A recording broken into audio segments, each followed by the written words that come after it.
Here we go, Las Vegas at 12 noon on this Monday, October 25th, 2021. Welcome to Nighttime at Noon on Fox Sports Las Vegas and streaming all across the Vegas Golden Knights social media platforms. Dan D'Uva, Gary Lawless with you for the next 56-plus minutes. We'll take you right through 1 o'clock as the Vegas Golden Knights get ready for a trip to Denver.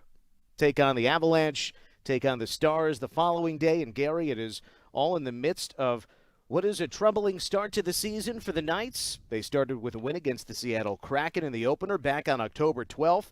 And, boy, that seems pretty distant in the rearview mirror given the Knights have lost their last 3 and now 4 with the one last night. And that was a 2-0 loss at the hands of the New York Islanders and goaltender Ilya Sorokin, who has shutouts in consecutive days.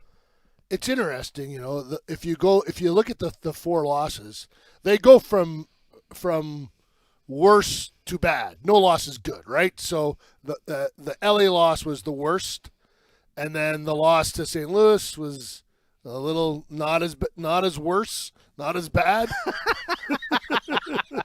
Well, the grammar police are out for that one. No, I was saying it on purpose. Right. Well, and then the loss to Edmonton was again getting closer, and then last night's loss, when if you isolate it, take it out of the context of it being the 4th in a row, it's a shrug your shoulders loss.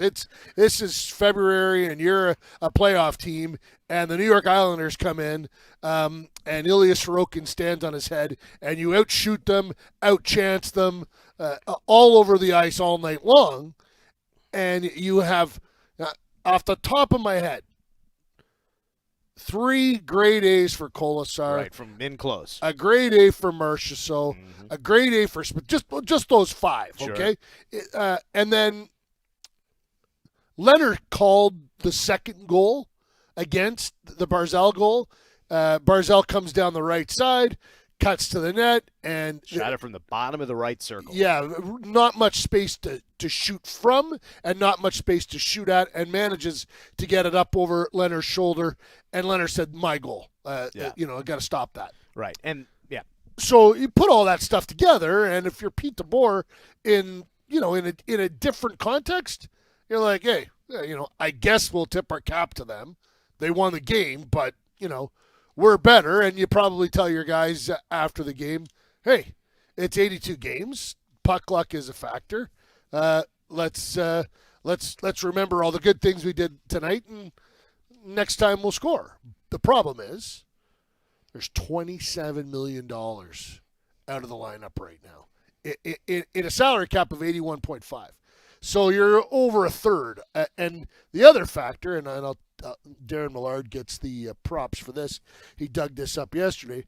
78 goals from last year's 56-game season. Not in the lineup. That's a goal and a half per game.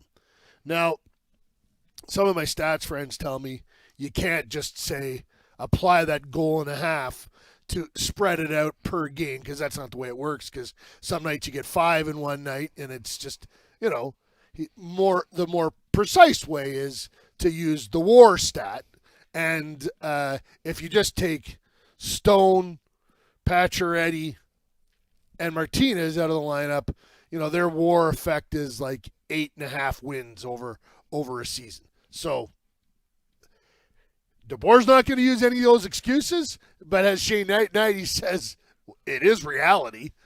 Yeah. So again, my whole point about last night, so we're going to do little picture and then we'll do big picture. Little picture, yeah, come on.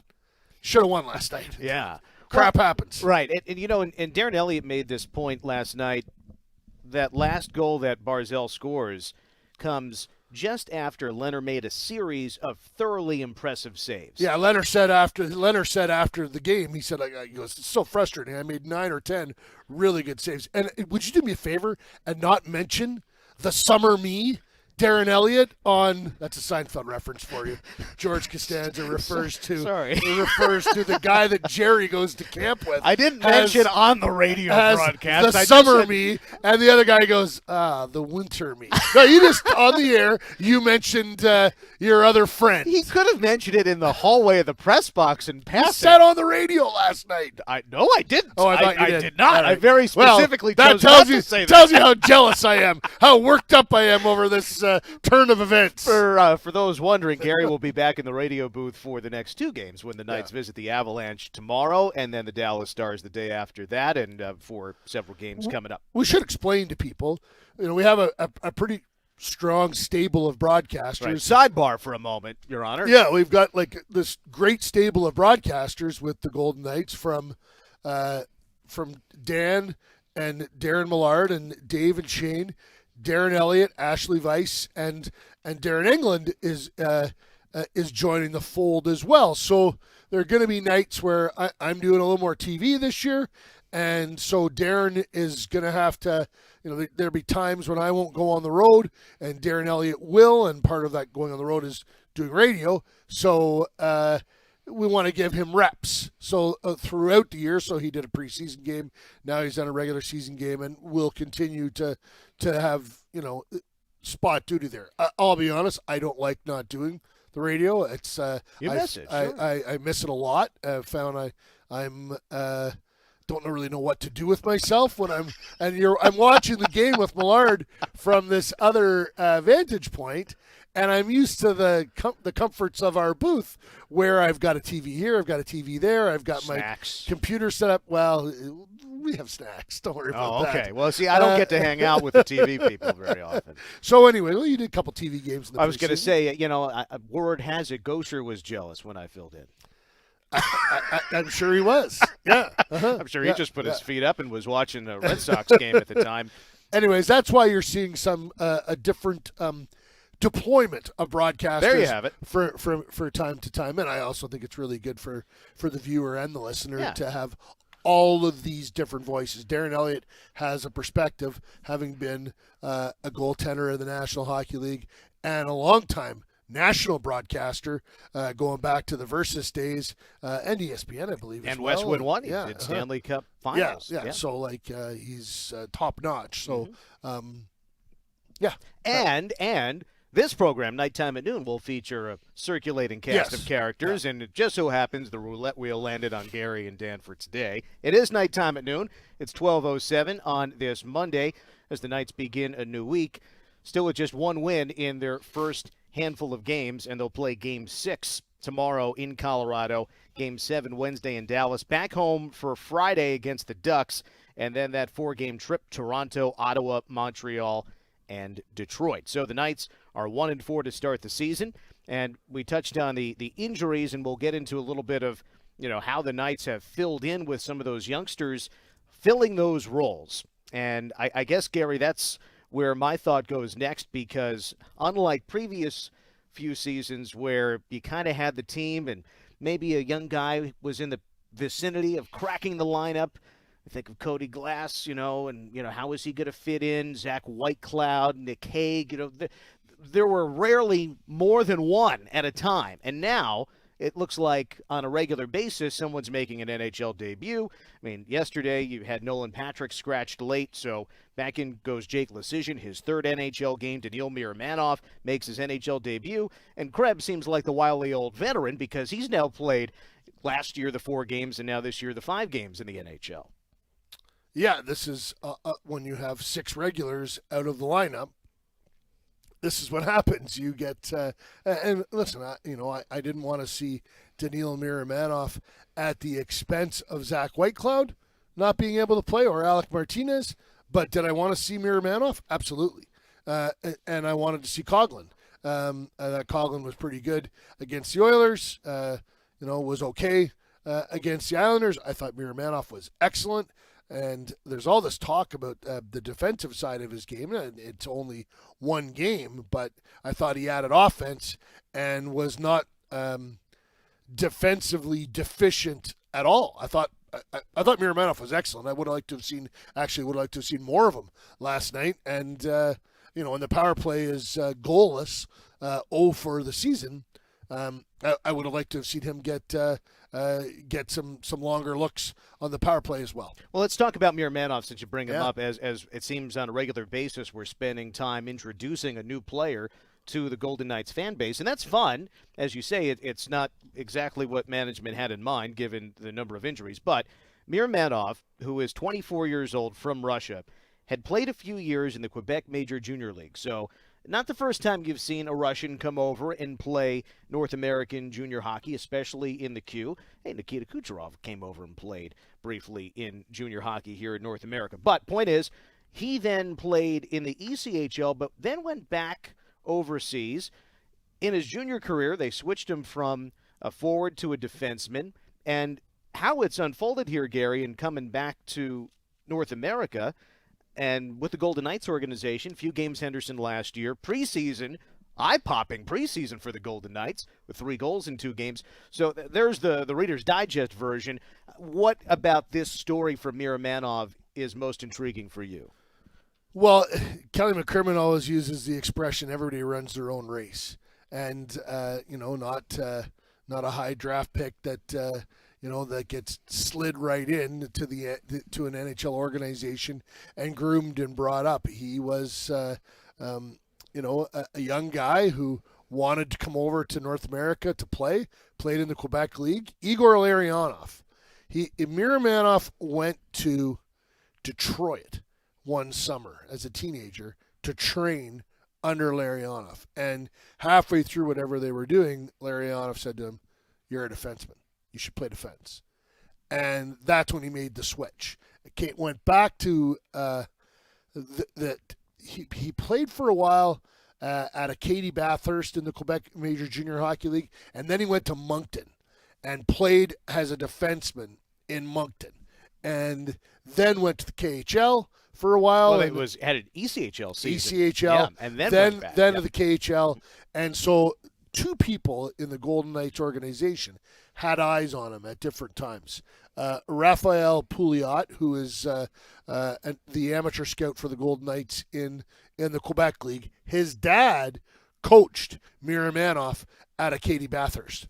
So Raph had a look at him when he was younger, and then obviously saw him when he was in Moncton too. But then when Miramanov went to the KHL, Alex Gdyniak, who is the pro scout for the Vegas Golden Knights or in Russia, he looked at him and said, "Hey, Von Karpen, let's have a closer look at this guy." They looked at him again. They signed him as a free agent last March, came and played a few games in Henderson. He's a fascinating guy. He came early, so he speaks English very well already. Now they've got 2 other Russian kids. Dorofeyev? Got it. Depends what show you're on. Dorofeyev and Marushev, they are raw. They have not spent much time in North America. They don't speak English very well. They don't understand North American life yet. They're learning. He kind of, when he's with them in Henderson, he's like the big brother. Drags them around, and they're all taking. They've got a tutor. They're all taking English lessons together. So he's a leader, and just 6'4", long stick, can really skate. Is aggressive when he's on the ice. He is interested in getting the puck wherever it is and getting it towards the opposition net, which is, I'll be honest with you, a little bit of a man crush on Miro. I love the way he plays, and I'm really interested to see where he goes. Yeah. I think he could be a star.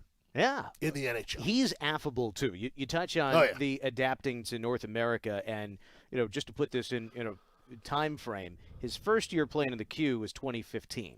So that's 6 years ago where he was essentially over here full time.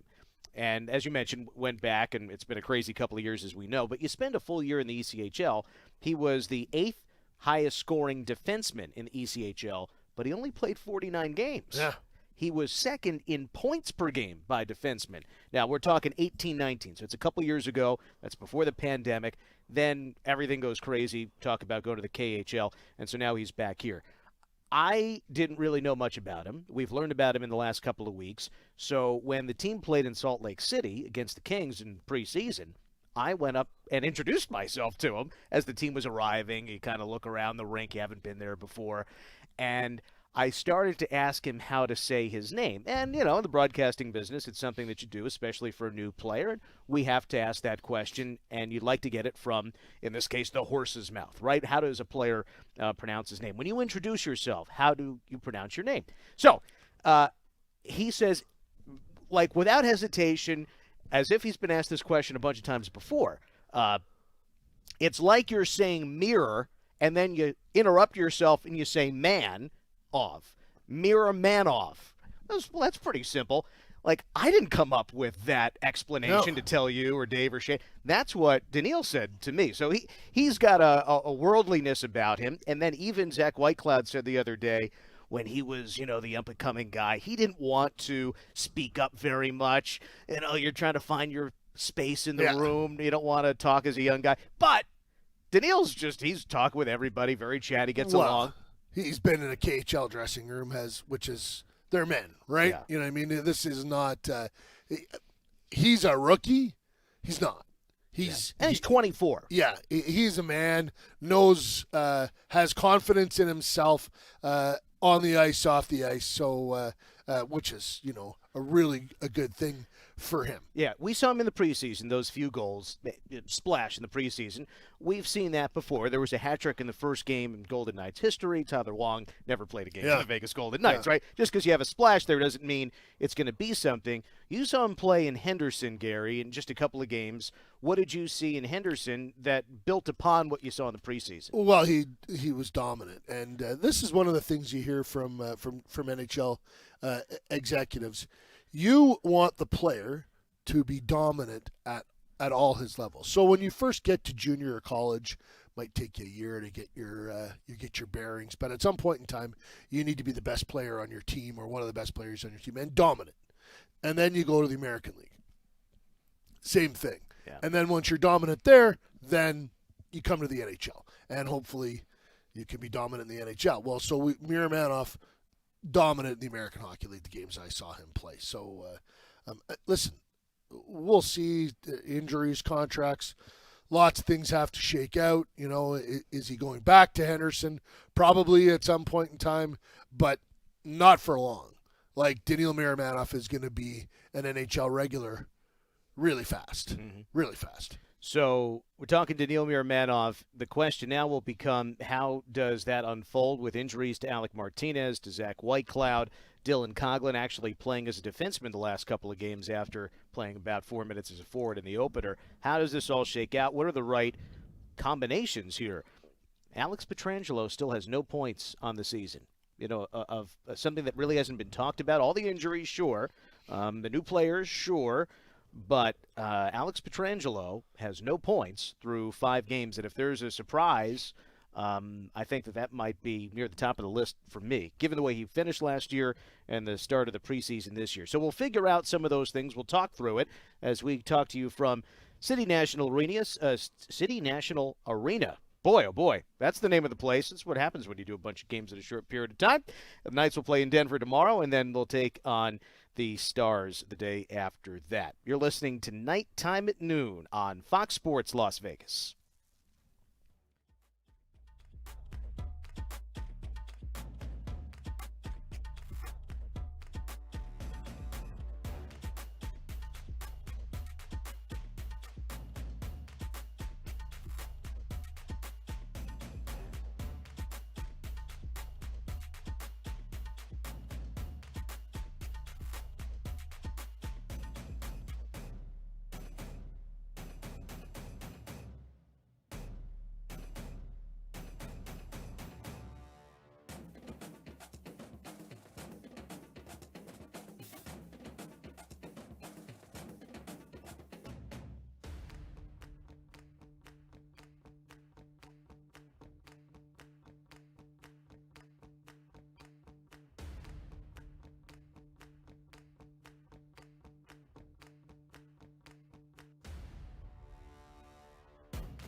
It is nighttime at noon. It is 12:22 on this Monday, the 25th. Dan D'Uva, Gary Lawless with you here at City National Arena, Studio 31.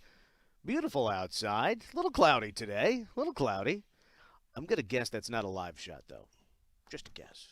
If you're watching on our video stream, you can watch us on Twitter and Facebook. And how many different channels online do we have? 4 different places, not to mention on the radio, Fox Sports Las Vegas. Let's give you a quick update on the Vegas Nighthawks family. You can become part of that family and secure your seat selection by placing a refundable $20 deposit, and the website to visit is nighthawksfootball.com. Full season will start at just $10 per ticket per game at the brand new Dollar Loan Center located in Henderson. I'm just talking with some of the Nighthawk folks.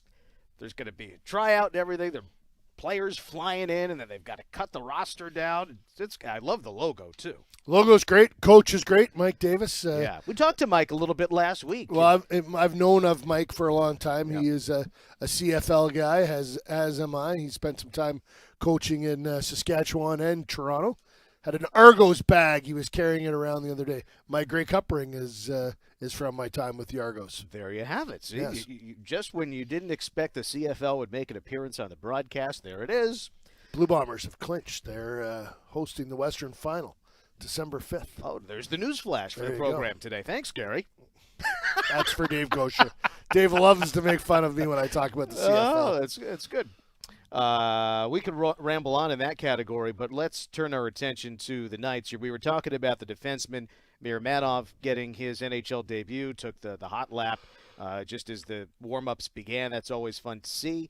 No points in his first game, obviously, with the Knights getting shut out by the Islanders 2-0. Dylan Coughlin played with Shea Theodore for a while. McNabb played with Mirmanov for a while. Haig with Pietrangelo, but throughout the night it seemed that the defensive pairs were being swapped around, and Pietrangelo was going to play a lot. Theodore was going to play a lot with the Knights needing some offense. So that's on the defensive side of things. I'm inclined, Gary, to wonder how the Knights lineup will look in Denver tomorrow, and we'll get to that in a little bit. But I think it's also worth taking a step back here because the Knights are 1-4. There are 2 winless teams in the NHL, but they are not teams that you would expect to be in the conversation for a Stanley Cup run. So where do you see this in the big picture of things, given that the Knights are 1-4 through their first 5? Well, it's not good. You know what I mean? Like, nobody would be happy about the record. You want the team to be off to a better start and be putting points in the bank. Robin Leonard's had to play every game so far. I don't think that's by design. I think that they would have liked to have had Brossoit in net at this point in time. I imagine he's going to play one of these 2 games in either Denver or Dallas. So we'll see what Pete DeBoer and Mike Rosati have up their sleeve in that regard. You know, we already talked about it. There's 6 players out of the lineup that are all regulars. They represent about almost $30 million in salary cap.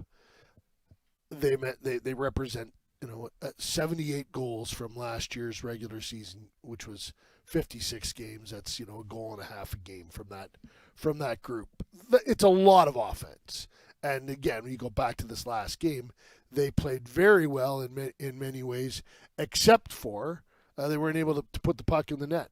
So, no one's getting fired. There's not going to be a big trade to shake up to save the lineup at this point in time. Right. It's going to require. If there's a trade, it's not because that's the reason. No, if there's a trade, it's because this team wants to win the Stanley Cup, and they figure they have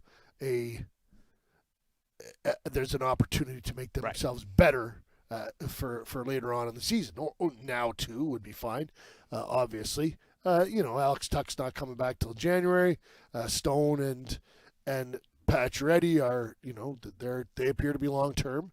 How does DeBoer term Stone? Well, there hasn't been as much clarity. Yeah, in between Pacioretty, day to day and week to week. Is that what he says about Stone? Yeah, and with Pacioretty, it was a little bit more concrete, where they said 6 weeks, Yeah.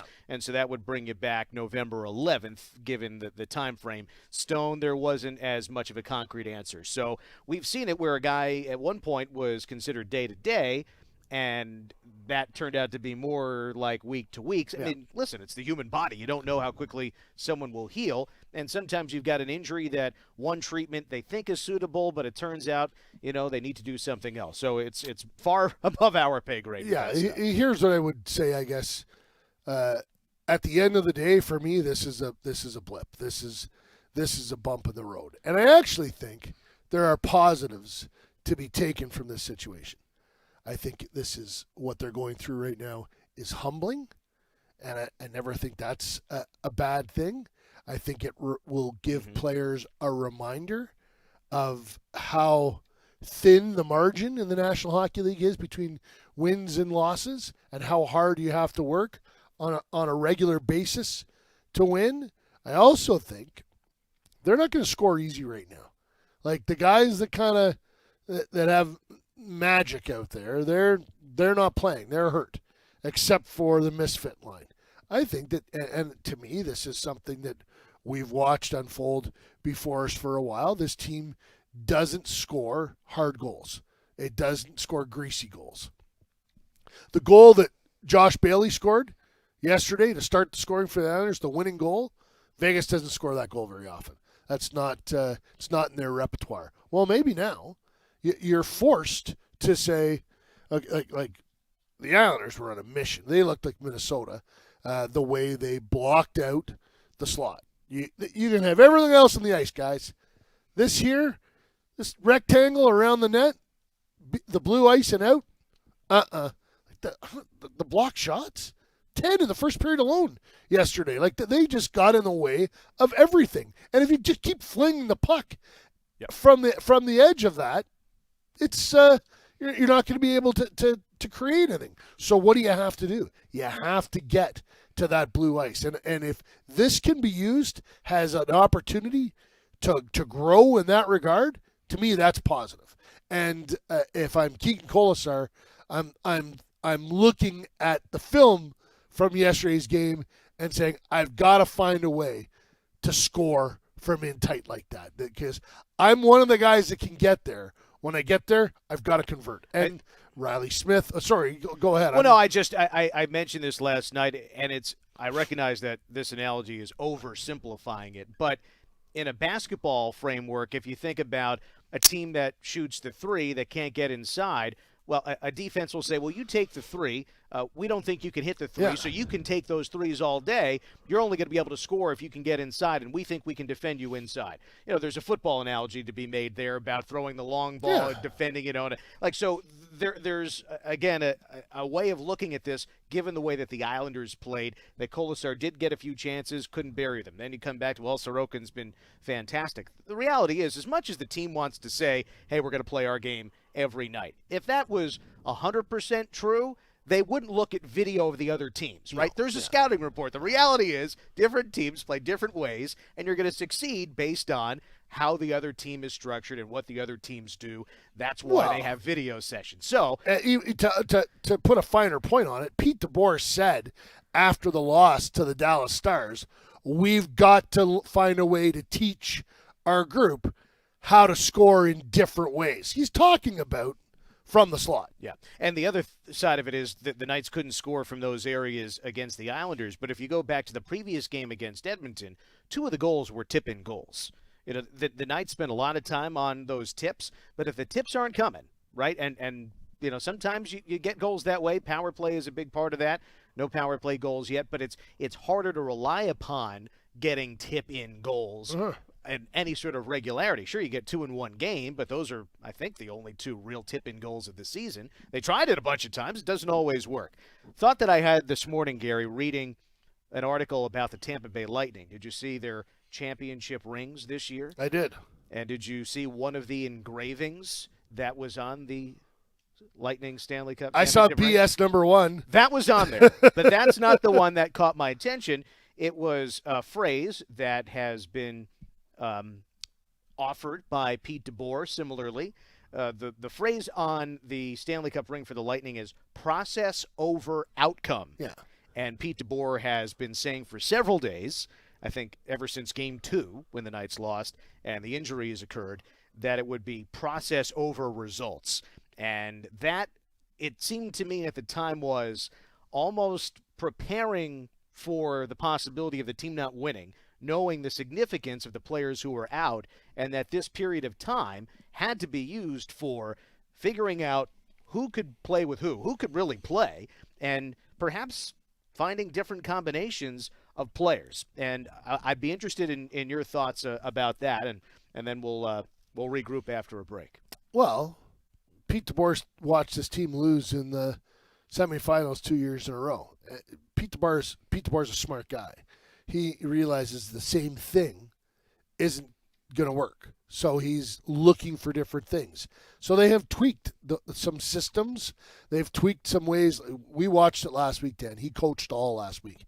It was not him standing out at center ice and watching his assistants put his team through its paces. It was Pete DeBoer running the drills, stopping the drills, pointing out, you're supposed to be here, you're supposed to be there, do this in that situation. The pure definition of coaching. He was coaching last week, teaching and coaching. That's right. So, and we've been around Pete downstairs, and he's Pete. There's been no change in him. When the camera's not on, he walks by, teases us a little bit, flipped the collar up on my suit jacket the other day. And I don't get to do that. Well, he saw that my name was on it, and then he goes, huh, you didn't buy that suit in Winnipeg. It was quite funny, actually. He's very smart, and not only smart in a hockey way and in managing people, but in managing the expectations of what the team is at this point in time, and trying to get the most out of it, given who's available right now, without making it seem like the sky is falling. Because about leadership, Gary, and it's not just a coach in sports or a captain on a team. The person in charge, even if that person is scared to death, can't look like he's scared to death. Or at the other end is just thrilled to the moon, can't look thrilled to the moon. No. Whatever happens, it trickles down, right? You have to have that, again, cliche, but it's an even keel no matter what's really going on. The other sort of reality here is that no team is in the NHL just goes through life winning, 60 games a year every year. There are bumps in the road. There are injuries. There are personnel changes. There are adjustments. This is just, we've been so spoiled here, right? All we've seen is the team go out and win. Yeah. Well, now they're facing a little adversity. And season 2, they started 1-4 as well, right? Yeah, and then had a 3-game winning streak after that. So who knows? All right, we'll step aside. You're watching and listening to Nighttime at Noon on Fox Sports Las Vegas.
12:38 Pacific time on this Monday afternoon. D'Uva, Gary Lawless from Studio 31 at City National Arena. Glad you could join us today. Well, Golden Knights fans tuning in, you are probably aware there's another hockey team in town. It's the Henderson Silver Knights of the American Hockey League. We've been talking about some of those HSK alumni getting up with the Golden Knights. Single game, group, and mini suite tickets for home games are available during the 21-22 season. You can contact the Silver Knights ticketing team at 702-645-4259. Again, the number is 702-645-4259, or visit HendersonSilverKnights.com. Henderson having played its last couple of games up in British Columbia and then coming back home. Well, Gary, just to step away from the Golden Knights world, there are some other interesting stories involving a couple of players elsewhere I wanted to touch on.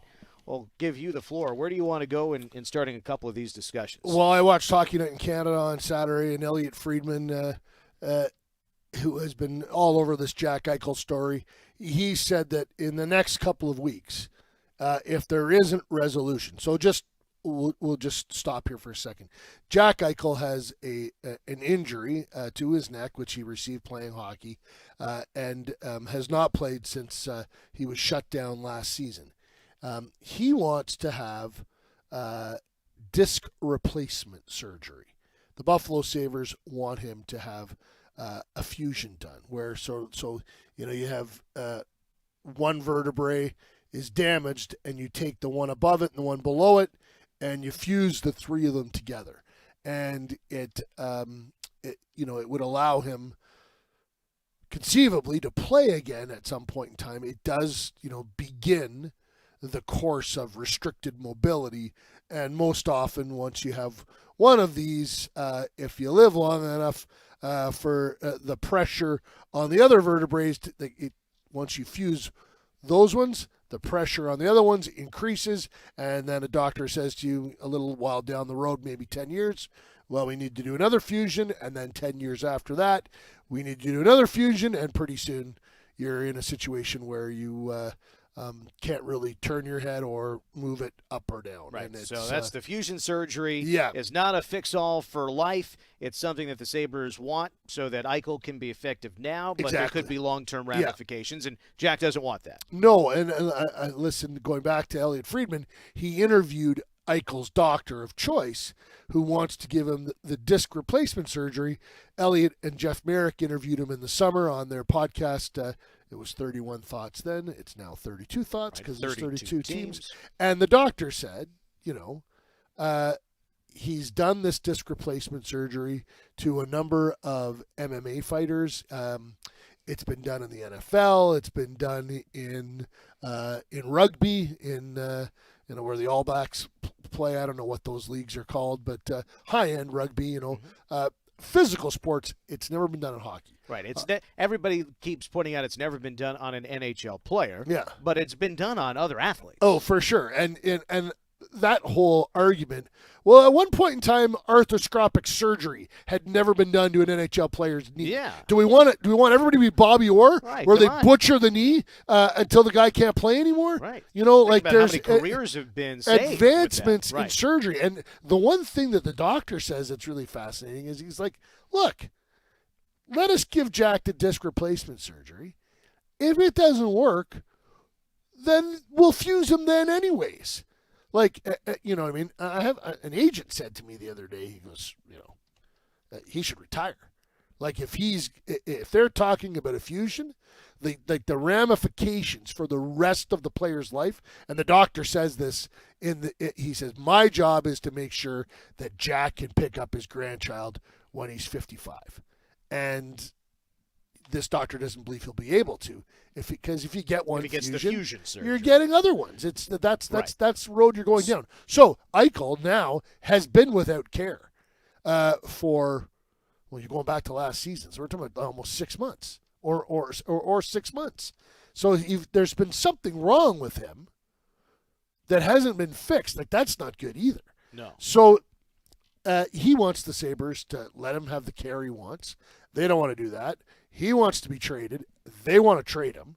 but it's really hard to trade a player who needs a surgery, not knowing how he's going to come out of that surgery. Like, there's all kinds of issues and there. that's where Brisson has come in. That Eichel changed agents, and that maybe worked a couple of things where teams all of a sudden were given a little bit more information. Is that fair? I think Pat did Pat Brisson, who's the agent for Eichel, and he's Jonathan Marchessault's agent. I'm guessing he's Brendan Brisson's agent too.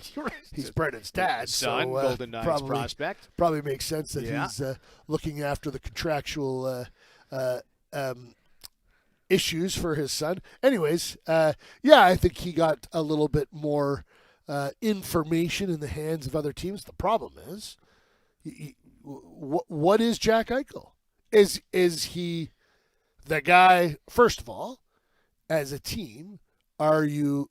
And the other issue here is that in the last collective bargaining agreement, the league side, they put in a clause. They snuck in a clause that gives the teams the last word on treatment. It never used to be in the CBA, and most teams don't sort of insist on you got to have that.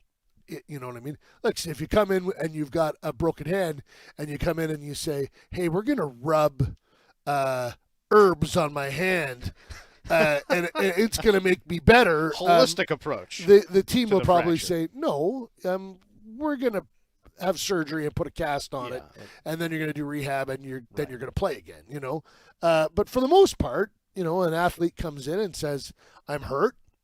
He goes to the team doctor. The team doctor says, this is what you should do, and that's usually where it goes. Sometimes a guy will say, you know what, I've got my own doctor, I want him to look at it. So anyways, Friedman said on Saturday night, Eichel is now at the point where if there isn't some resolution in the next 7 to 14 days, he's going to grieve it.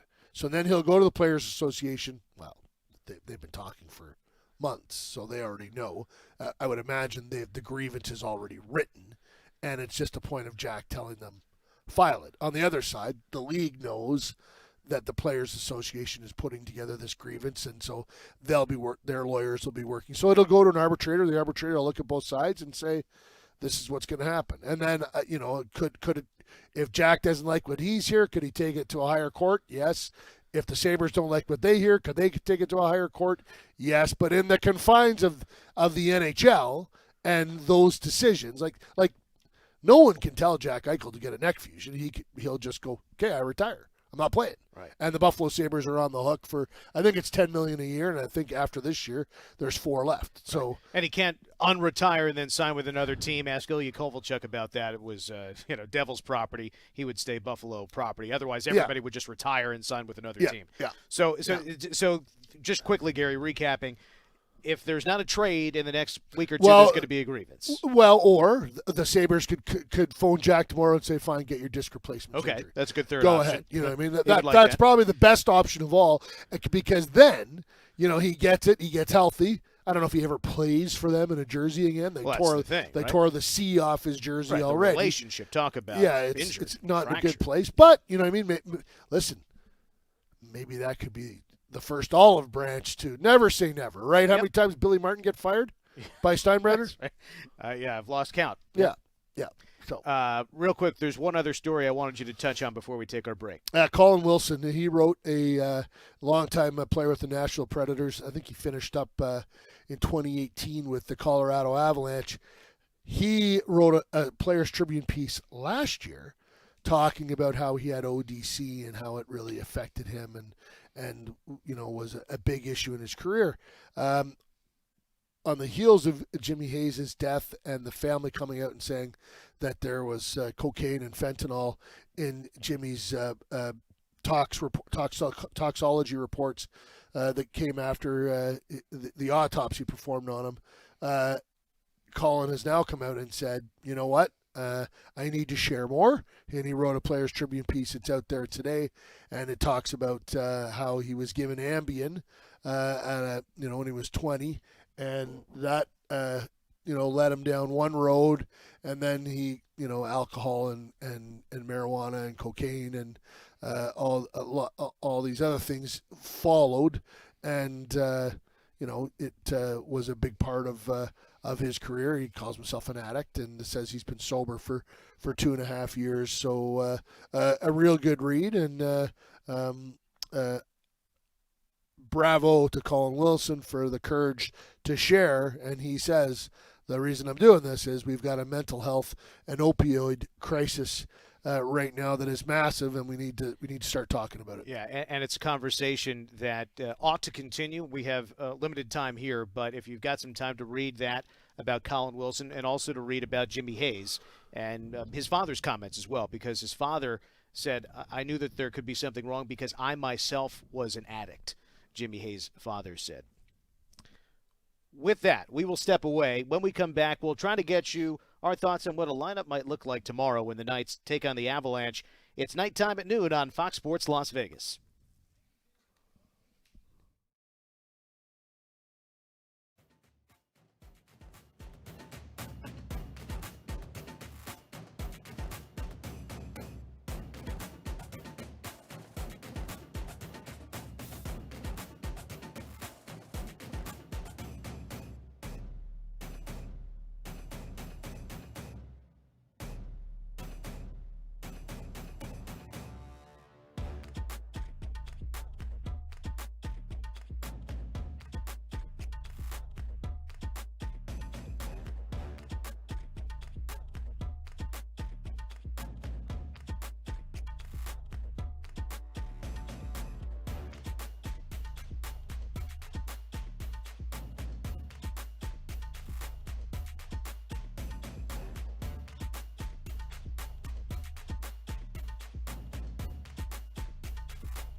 .1252 on Monday the 25th. D'Uva, Gary Lawless with you from Studio 31 at City National Arena. It's nighttime at noon. Well, the spectacular Hotel Californian in Santa Barbara, California. It's where Gary hangs out all the time. It's the newest exciting addition to the Foley Entertainment Group. Experience an extraordinary stay in one of 121 luxury guest rooms and suites. Taste the region's finest wine at Foley Food and Wine Society Tasting Room. That's where I would go. And treat yourself to unparalleled massage at Majorelle, the Moroccan-inspired spa, all in the heart of the American Riviera. Oh, this is fantastic. Designed for the domestic and international guests alike, Hotel Californian is the perfect destination for any traveler seeking a one-of-a-kind luxury experience. Hotel Californian is Santa Barbara's premier urban destination. It is right there in the middle of Santa Barbara. You could visit online, hotelcalifornian.com, to book your stay today. Again, it's hotelcalifornian.com to book your stay. Gary's already making his plans as we wrap up Nighttime at Noon. I read Ken Stabler's biography a long time ago, and of course he played at Alabama, and he hung out there in the Gulf Shores. He called it the Redneck Riviera down over there in Alabama. That's what Ken called it, not me. A little bit different. There's a town more yachts than speedboats. Yeah, there's a town in New Jersey called Spring Lake. They call it the Irish Riviera with all the Irish bars and shops and stuff. I'd like to go there. Very, very nice. Yeah. Let's, Gary, take a stab at what you'd like to see from the Golden Knights lineup tomorrow, assuming that the personnel available tomorrow is the same as it was last night. Well, let's qualify that as not what I would like to do. But they've lost four in a row. They didn't score in the last game. Goals are hard to come by. So, if Pete DeBoer said to me, "Okay, Gary, here's the blender. Go ahead." That will never happen. And if Pete's driving to the plane right now, by the time I get to the plane, he's going to tell me why I'm wrong about these combinations. But here we go. For fun. Left to right. Stevenson, Carlson, Janmark. Stevenson, Carlson, Janmark. So you've already broken up the misfit line. Okay. Yeah, we need goals, right? Okay. Yep. And they were good last night. Puck didn't drop for them. Just offering some context. Dodonoff and Kolasar have been really effective. And when Waugh got moved in there, when Patrick got hurt, that was Vegas' best line last night. So leave those guys alone. I'm going to put Peyton Krebs in the middle with Marchessault and Smith. Smith will be the two-way guy with speed and get to the net. Marchessault is a finisher, and Krebs is a disher. I'd like to see those guys together. And then the fourth line, I actually liked the fourth line last night. Howden in between Carrier and Lecision. I like Lecision's game as well. The blue line, I think there was a couple of different variations. Haig and but I'd go Haig with Pietrangelo, Theodore with Miromanov, and then McNabb and Coughlin. Okay, so a little more dynamic Theodore and Miromanov together. Yeah. As opposed to Theodore and Coughlin together, which is how it started yesterday. I think that they were worried about Miromanov's the defensive side of his game, and then they watched for a little while, and they're like, no, he's fine. Yeah. I thought Krebs and Waugh a couple of games ago had something. I wonder if they find themselves on a line again. You've put Krebs in the middle, and you've broken up the misfit line. I'm very intrigued by what you've put together. It's not how I would have thought about it, but I'm intrigued by some of these things. You asked me before the last break to put together a lineup, so I did it with all the thought of your Foley Family Wine read, your Californian read, and the commercials from the fine folks at Fox Sports, Las Vegas. Well, it's interesting, and it's all for fun because the head coach gets to decide these things, and we'll find out when warm-ups take place. Shane likes to pillory my lineup ideas as well. Okay. Well, we'll see if he brings that We're going to right to the plane, television broadcast. so Shane will have something to tell me at the plane. I'm sure. All right. Well, very good. Well, that is Tuesday as the Knights take on the Avalanche, then Wednesday in Dallas. Big thanks to everybody who made today's broadcast possible. Dakota, Will, Floyd, and Brian back in the studio. For Gary Lawless, Dan D'Uva saying so long from City National Arena. This has been Nighttime at Noon on Fox Sports Las Vegas.